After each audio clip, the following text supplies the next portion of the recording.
My name's Katie Hopkins, and I wanted to talk to you about this strange discrepancy between what's actually happening in hospitals and what we're being told. I think a lot of us are confused about what actually is the truth.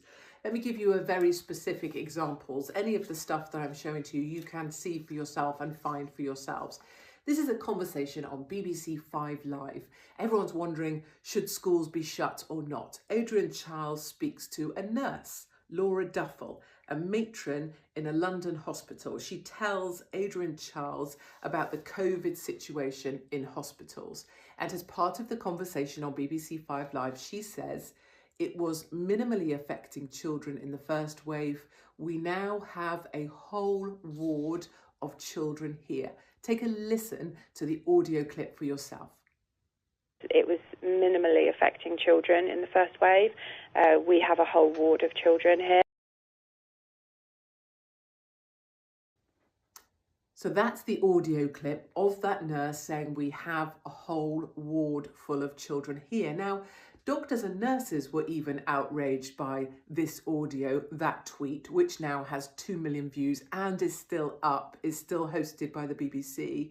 So we have consultants saying, I've been the on-call consultant in a London's children's hospital this week. This is simply not true. We have enough to deal with without this garbage. That's Ronnie Chung. He came straight out and said, this simply isn't true. That nurse, whatever she's saying, it's simply not the case. He blames the BBC for putting this information out there.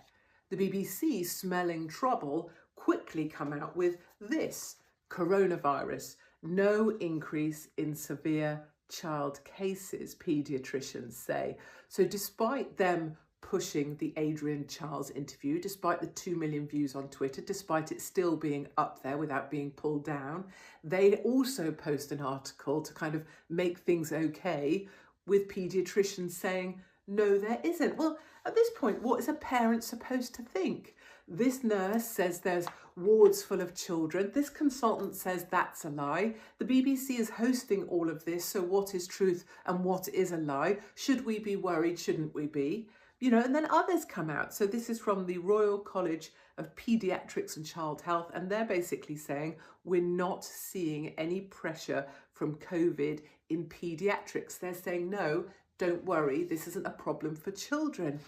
This is such a confusing time for people who just want basic information. What happened to journalists just giving you information instead of activists with opinions? And do we have activists now working inside our NHS? Well, I'd argue yes.